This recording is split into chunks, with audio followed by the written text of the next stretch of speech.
Qui marche dans la neige ne peut dissimuler son passage est sans doute la phrase appropriée pour débuter cet épisode « Un lieu, une légende ». Lorsque nous décidons de nous rendre dans une ferme abandonnée, la vue de ces vastes prairies enrobées d'un manteau blanc donne au lieu un côté d'autant plus isolé et mystérieux.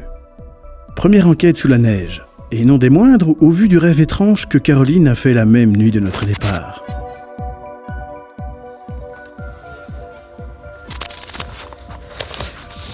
Alors, on va commencer cette enquête. On est en plein milieu de nulle part. Et on est dans une ferme abandonnée. Du moins, on espère qu'elle est abandonnée. Il fait très froid. Donc, repérer des changements de température, ça va être compliqué.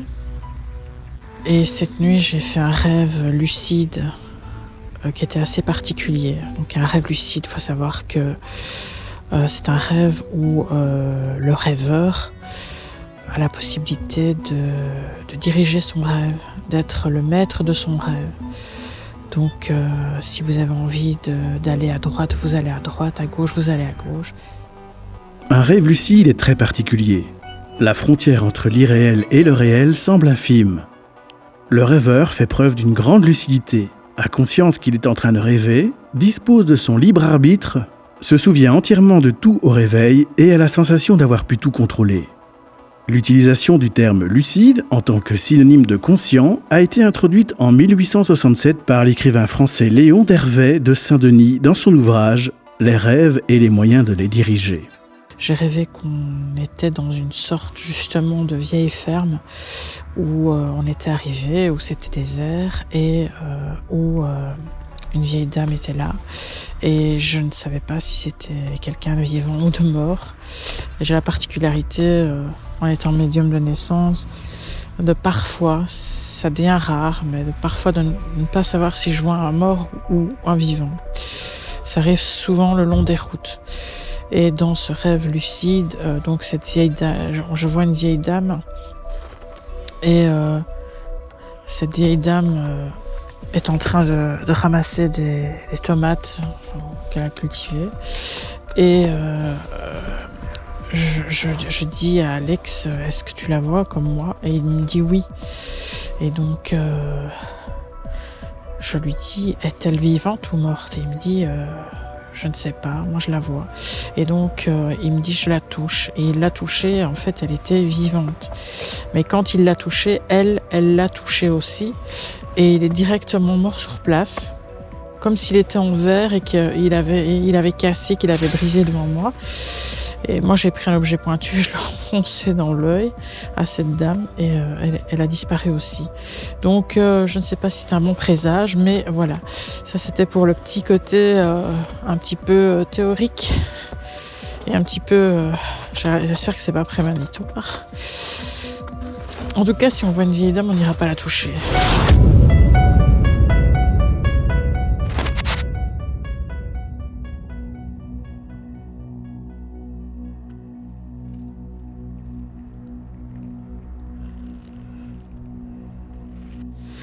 Bon, alors là, il y a une porte d'entrée.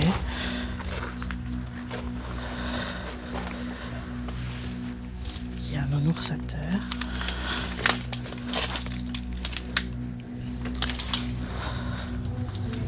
Je vais demander l'autorisation de rentrer dans le lieu. Ce que je fais rarement, mais ici je ressens que je dois le faire. Nous demandons l'autorisation de pénétrer dans le lieu. Certains endroits procurent une sensation de résistance, d'oppression ou, dans de rares cas, de nausée. Ce qui est toujours le meilleur indicateur pour le médium. Lors de notre arrivée, la porte de la bâtisse est ouverte et une sensation étrange s'en dégage. Comme si cette première pièce est toujours occupée. Une vieille veste accrochée au porte-manteau renforce cette impression. Alors, sensation assez oppressante dès le départ.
La maison croule sous les objets et livres de tout genre.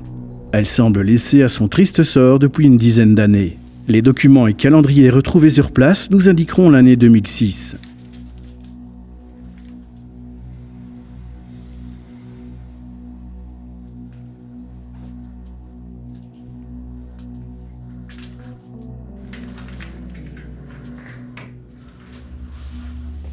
Je sais pas pourquoi. J'ai toujours l'impression qu'il y a quelqu'un dans cette pièce-ci. Pourtant, c'est la porte qui est ouverte. Il y a une veste là en face de moi et pourtant il y a des toiles d'araignée et tout, mais c'est comme si ça faisait pas longtemps que quelqu'un l'avait mise. C'est vraiment bizarre.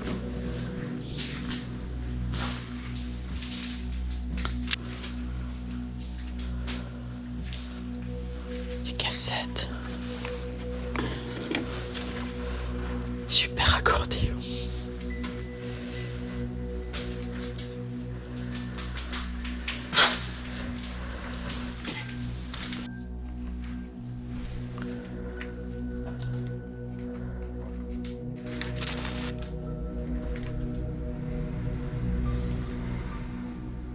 Il y a l'écureuil empaillé là. Il date de 1984.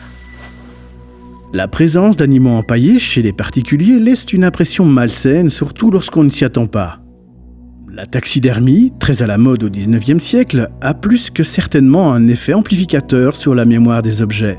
Les habitants souhaitant conserver le souvenir d'un animal de compagnie disparu ou en tant que trophée de chasse. L'âme de la bête n'est certes plus présente. Il ne reste que l'enveloppe charnelle, mais on peut se poser la question.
À l'étage, une pièce assez étrange de par la présence d'un berceau. Ah, c'est bien glauque le berceau là. Mobilier qui a toujours son petit effet, que ce soit dans les films d'horreur, mais encore plus lorsque vous déambulez à l'aveugle dans un lieu sans en connaître l'histoire. Alors, le coup du berceau, c'est très cliché, mais ça fait toujours son petit effet. Ouh.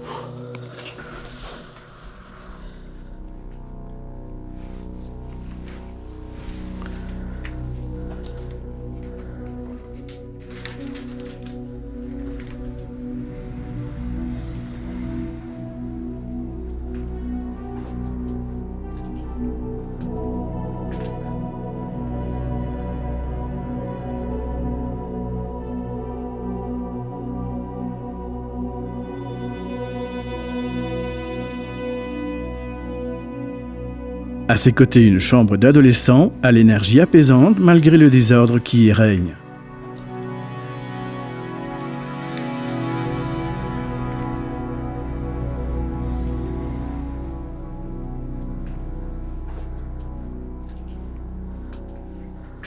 Encore un oiseau empaillé, du meilleur goût.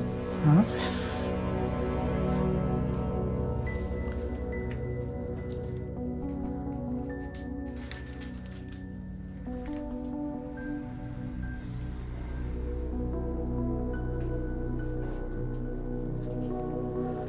Oh, il y a un poster là-bas qui fait très très étrange. Je reconnais pas qui c'est. On dirait un peu... Ouais, on voit juste le regard du mec là. C'est Jacques Dutronc. Ah, c'est Dutronc.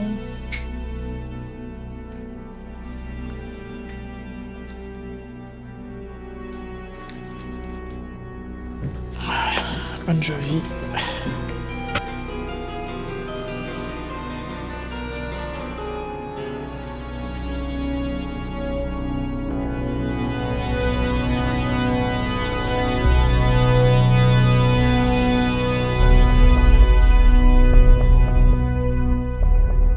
Autre chambre où les fondations du grenier se sont écroulées.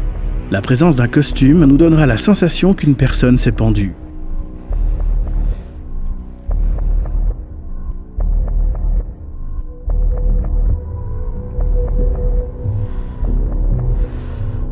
Je sais pas, est-ce que c'est une veste ou une couverture? Moi, je pense que c'est une longue veste.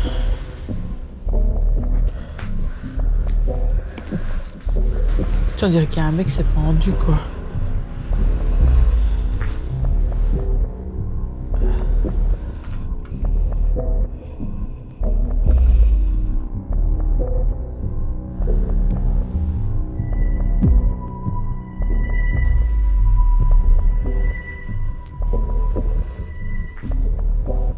Ah, mais on retrouve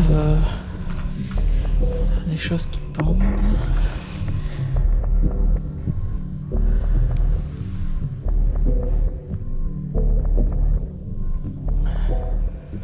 Je ferais bien une séance Ouija, bien que les gens ils sont partis parce qu'ils ont été expulsés, je l'ai lu.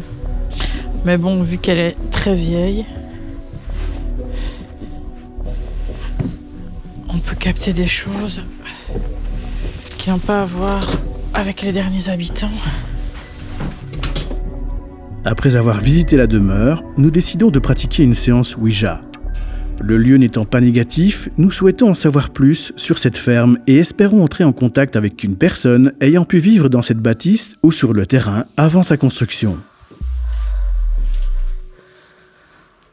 On ne ressent aucune oppression dans le lieu est paisible, les gens devaient y être bien ici, ont dû vivre correctement. J'ai vu pas mal de photos et les gens, les enfants sont toujours hyper souriants dessus. Donc moi je ne vois aucun inconvénient à faire une séance ici.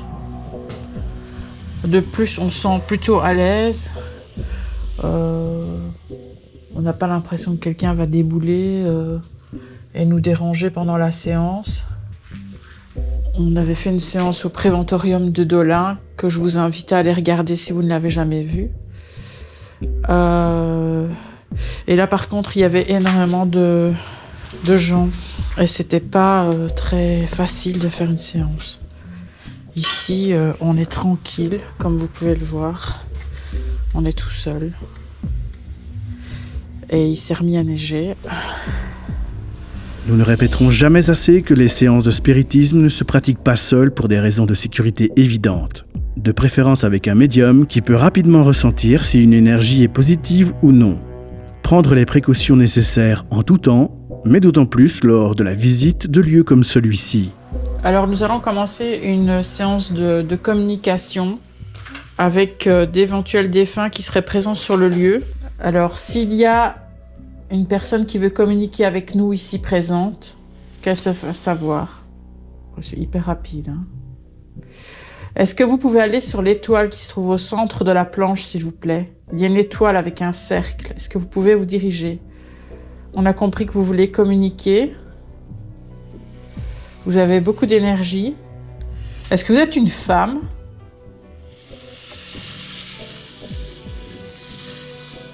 Voilà, ressentez une énergie féminine. Est-ce que vous pouvez nous donner votre prénom, s'il vous plaît? Comment est-ce que vous vous appeliez?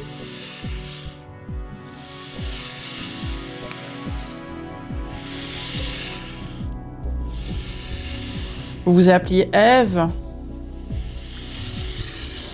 D'accord. Cette communication nous permettra de contacter une femme prénommée Ève. Elle dit avoir été présente sur les lieux dans les années 1400. Elle nous révélera avoir caché des pièces en argent au niveau d'un des bâtiments.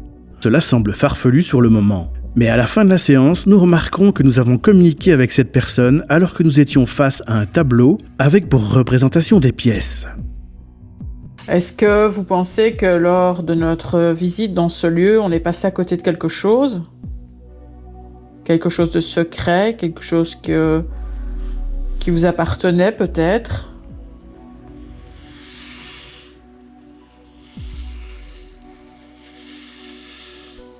GR A N. Vous voulez dire la grange? Est-ce que c'est la grange? On n'est pas encore allé... On n'a pas encore été dans les dépendances. Oui, donc vous voulez dire qu'on a loupé quelque chose parce qu'on n'est pas allé à la grange. D'accord. Et qu'est-ce qu'on pourrait trouver dans cette grange? Est-ce que c'est quelque chose qui vous appartient? D'accord. Est-ce que vous pouvez nous dire ce que c'est? C'est un objet? C'est quoi?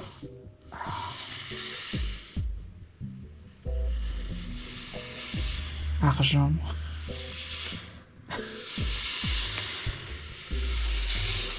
De l'argent? Chose intrigante également, à notre retour, lors de nos recherches durant l'écriture de l'enquête, en tapant l'identité du propriétaire de la ferme ainsi que la localité, nous tombons directement sur le fait qu'une personne du même nom a trouvé, en son temps, un petit trésor.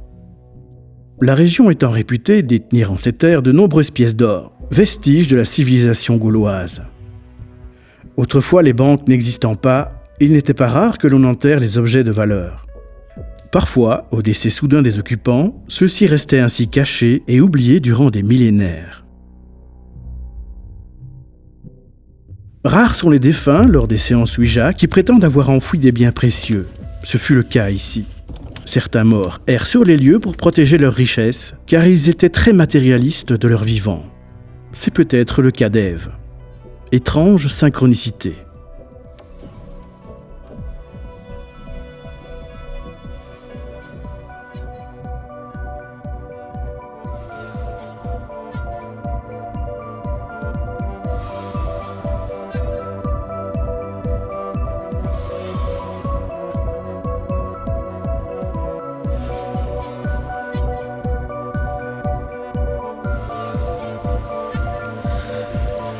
Ah oui.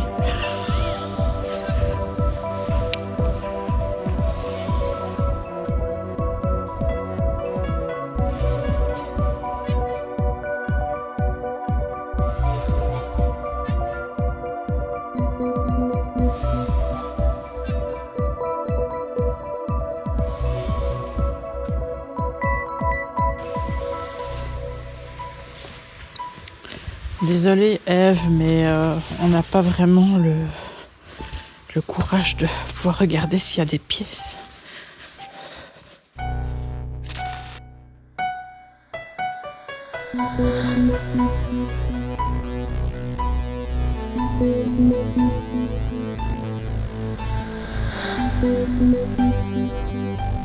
Nous terminerons par une citation de Frédéric Lenoir. Malheureux l'homme qui ne sait pas qu'il possède deux grands trésors à l'intérieur de lui-même. La clarté de l'esprit, qui peut le rendre libre, et la bonté du cœur, qui peut le rendre heureux.